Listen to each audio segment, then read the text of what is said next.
Yeah, my name is Justin McDermott, Middlesex University, and I'm senior lecturer, like I said, mental health background. I'm also the EPAD lead for Middlesex University, and there's been a number of things I just want to talk about today in terms of what we've been doing. Shall I change mic? It's probably might be better.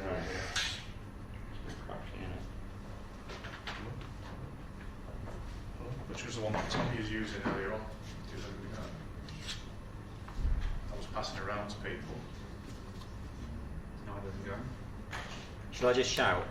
You can just shout if you want. Right, I think it's the lead on that microphone. That's right, I think okay. it's broken. Yeah, so just a few things. Really, it's just about the journey that Middlesex University has taken.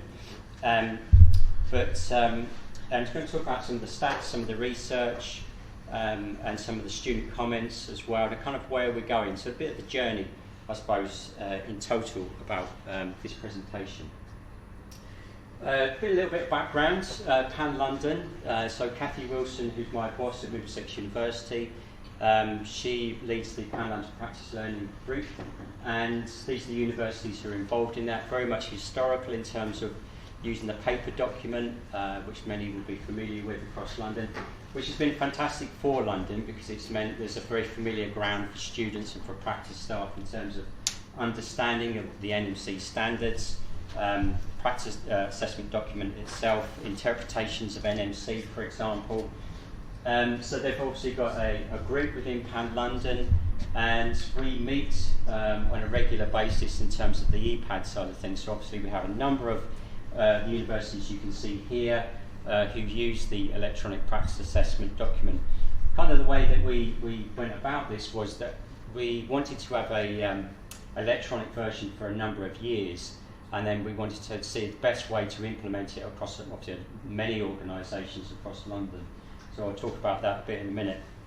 But that's all of us, and I'd say most of the universities there are actually on the EPAD as well, with different programmes as well.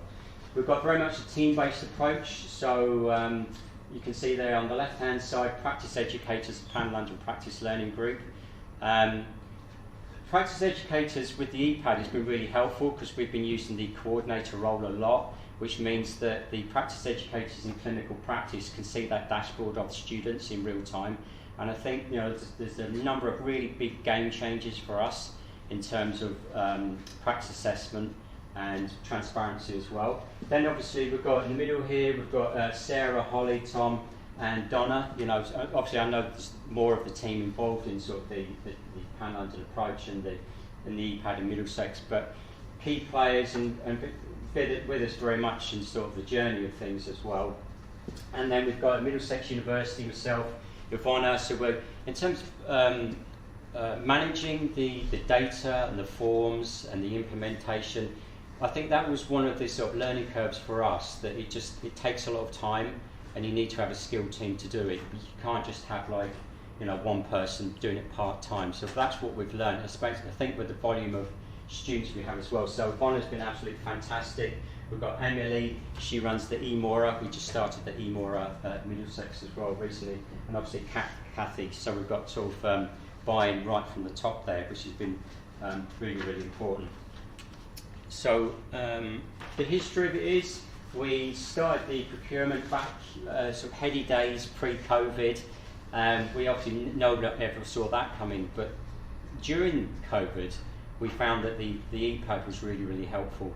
Definitely some bumps in the road, but we got there, and I'll talk a little bit about how the students managed to overcome some of those challenges as well. But essentially, we got the contract drawn, which we kind of, Sarah I think highlighted earlier on. We got a contract drawn for the whole of London, which those universities across Pan London could tap into. So the work was done in terms of all the functional, non-functional, the costings and everything.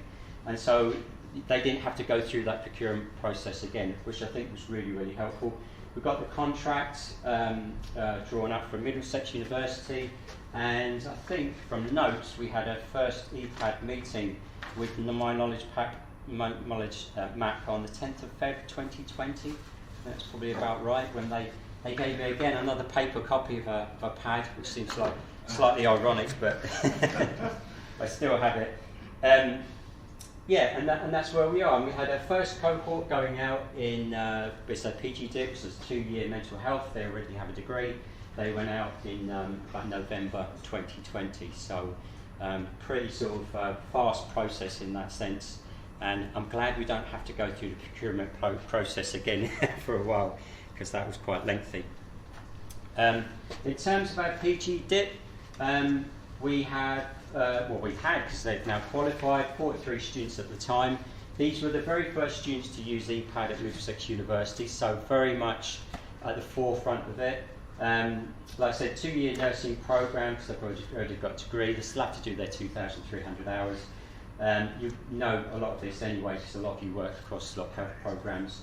But they started their programme, and then very, very soon after they started their programme with us, they were back out into practice for the very first time across a range of placements in London. And they completed their training on the 18th of September. So they had quite a journey as being the first ones out there. But they did really well. They did really fantastic. Just a little bit in terms of their preparation.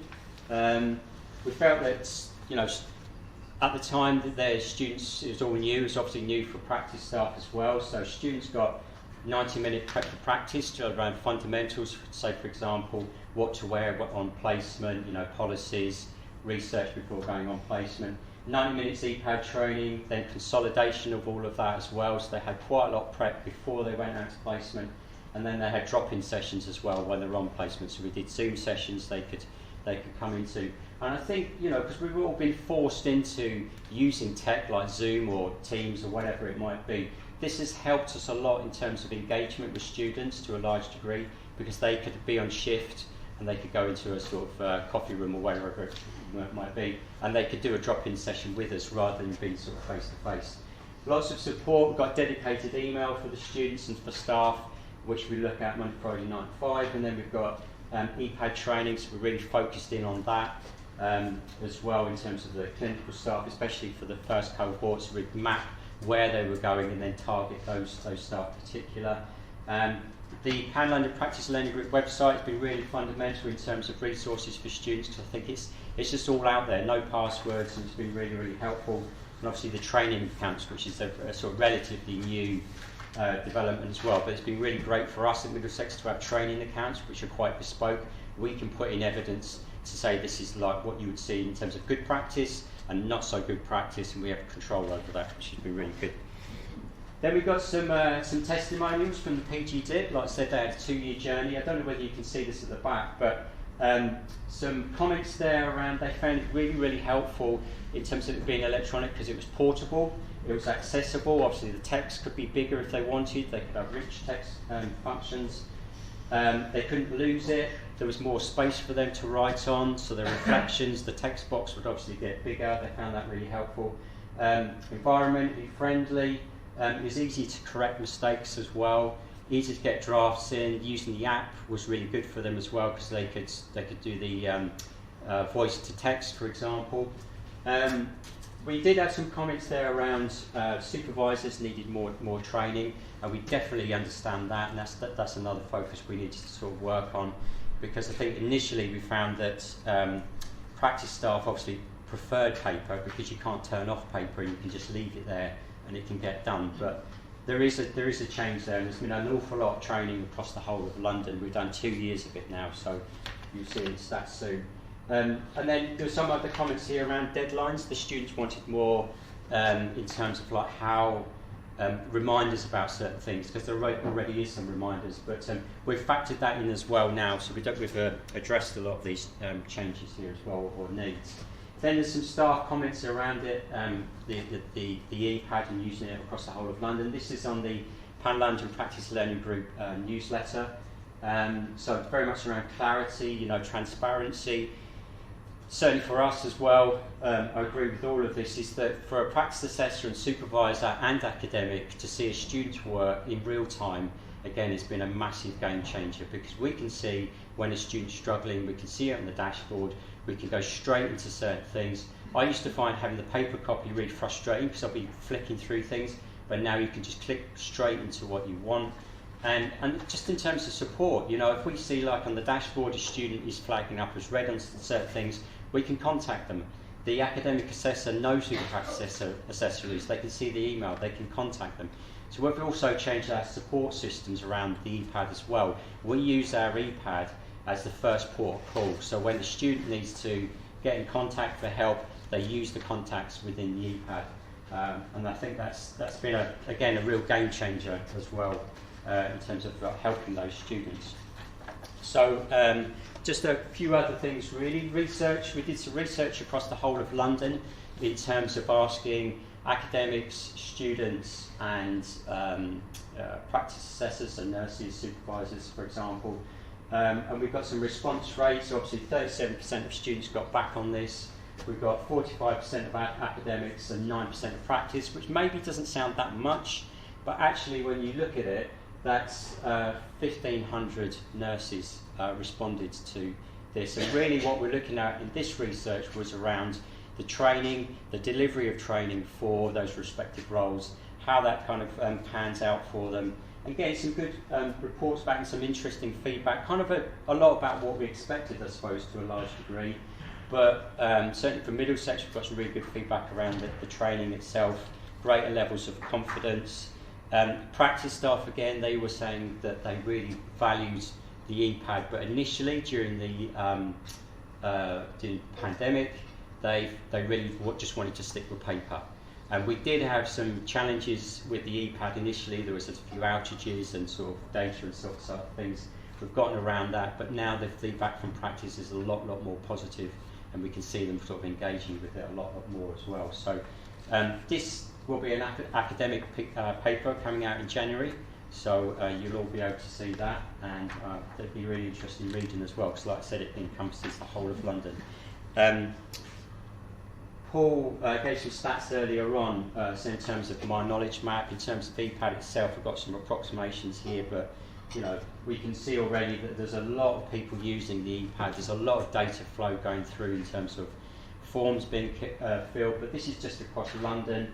And it's obviously growing, you know, more and more universities coming on board, but and our practice staff as well accessing the EPAD. I think for them it definitely is a challenge. We know that in practice for nurses to sort of take their time away from patient care and maybe go to a computer. The computer might be used. Some areas may not allow devices to be used, like iPads or mobile phones, for example, but they still manage to get around it. You know, still students manage to get their practice assessment done. I think that's a lot around to sort of scheduling things and being proactive, for example. Paul again highlighted a lot of this earlier around sort of stats. This is more for sort of the London side of things. Obviously we can see a huge number of forms being completed across London, practice hours being completed. And that's been, again, a really helpful for us in terms of seeing all that data, all the practice hours being accumulated. Going forward, certainly at Middlesex, we've started with the eMora, so the midwifery version. That's been really good, and we've got the training material there for students and for staff as well. Nursing Associate, we've started with that at Middlesex. So all of our nursing programs are on the EPAD now, which is, so essentially we're all online in terms of the electronic practice assessment. We're looking at maybe some affiliated programs in the future, but just kind of general reflections from us around EPAD itself. That whole thing about seeing a struggling student for real, you know, in real time, has been really helpful. We know that a lot of students are maybe not that comfortable, as maybe some practice staff and academics, with technology, so we can identify that earlier on and intervene. We've got here different roles. Actually seeing the students' respective EPADs has been really good, getting those comments in, getting that feedback. We've got the model where the academic assessor follows the student throughout, and actually seeing the EPAD as well, seeing how their students doing in practice. I think that's really helped us bring together the theory and practice side of things.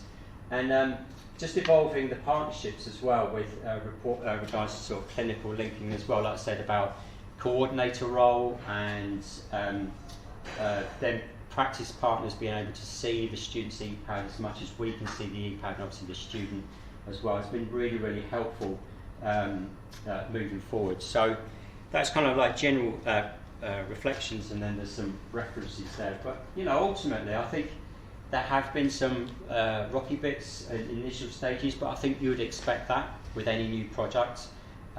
We've managed, through partnership, with working together, I think we've got something which is really solid now, with some really interesting developments there. I think working on the grouping within the ePad is going to be really important for us. And also the reports as well. I think getting reports through the ePad about sort of engagement and practice hours and so forth, developing those sorts of things is going to be really, really helpful. So that's my bit. Thanks for your time, and if you've got any questions, if I've got time, I'll take them now, or just come see me for a cup of tea.